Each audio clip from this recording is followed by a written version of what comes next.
Bienvenue à Jardin sans pépins. Aujourd'hui, la terre, l'engrais et le compost.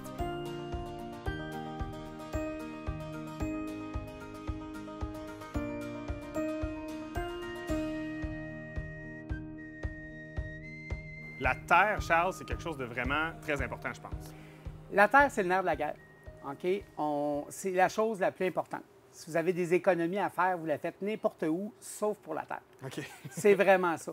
On peut prendre la plus belle des plantes, la plante la plus en santé. Si je la mets dans une terre qui est moins bonne, elle ne sera jamais belle, elle va dépérir, elle ne reviendra jamais. Ça prend vraiment une terre qui est pour la plantation, ce qui veut dire une belle terre noire à laquelle on a rajouté souvent un peu de sable, des fois un petit peu de peat moss et une matière organique, un compost qui va être ajouté aussi. Il y a différentes façons pour se procurer la terre. On peut l'avoir en vrac. Si on a un grand potager ou si on a beaucoup de boîtes, on peut à ce moment-là acheter de la terre en vrac. OK? Quand on va à notre centre jardin ou dans les endroits comme ça, ils vont pouvoir calculer la quantité que ça va vous prendre exactement. Alors ça aussi, c'est important. Si vous faites vos bacs, il faut naturellement qu'il y ait une profondeur, un minimum, idéalement 18 pouces. En ayant plus de bacs, on peut en plus, au fond du bac complètement, ça c'est un truc pour tout ce qui est en pot, puis ça, on peut mettre une couche de compost. Moi, j'aime beaucoup le compost marin qu'on a ici. Le compost marin, par rapport à d'autres, ce qu'il y a, c'est que les algues vont garder bien l'humidité.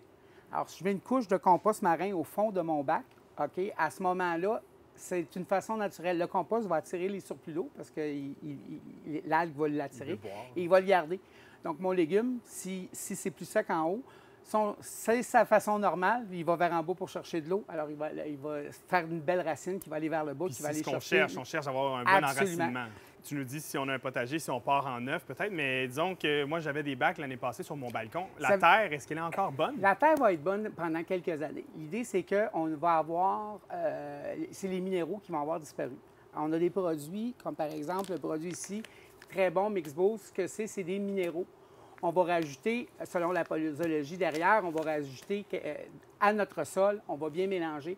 Ça va vraiment, là, c'est dit, c'est un festin pour la terre, ça va revigorer notre terre, ça va remettre les produits qui étaient là.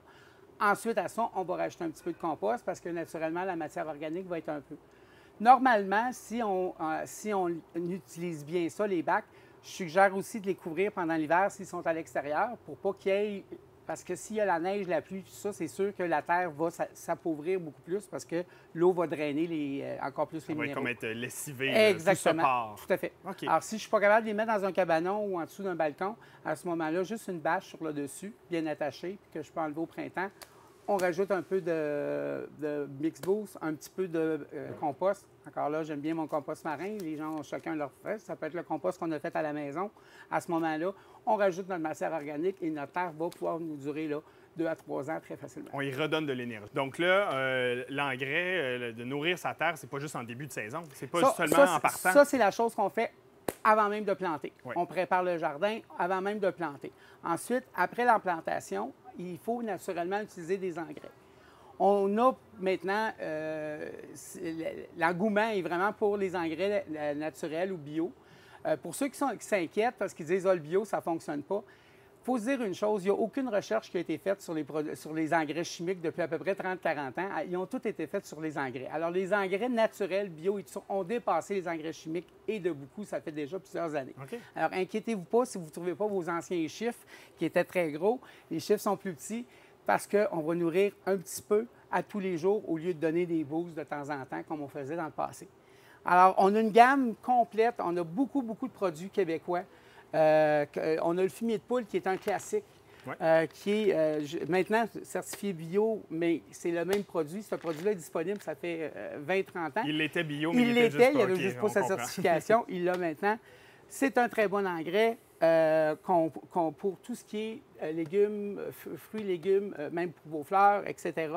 On a aussi différents nouveaux engrais qui sont... on a la ligne ici où on a des engrais comme par exemple les algues marines. Algues marines, ça va donner un petit plus-plus. C'est d'ailleurs le seul engrais qu'on peut utiliser avec les semences. Okay. Avec mes pouces, je peux prendre mon algue marine, mais pas les autres engrais, c'est trop fort. Alors, on attend de les avoir mis au jardin avant ou au moins de les avoir repiqués avant de mettre un autre engrais. Donc, tout ça, j'imagine, quand on arrive en pépinière, on pose des questions exactement. sur à quelle étape on est rendu, c'est quoi notre réalité. Exactement. On explique qu'est-ce qu'on veut. Il y a des choses qui sont comme plus performantes. Il y a une question de budget aussi. On a des différents prix pour différents produits, mais on peut s'en sortir quand même à très bon prix pour avoir des très, très, très bons produits.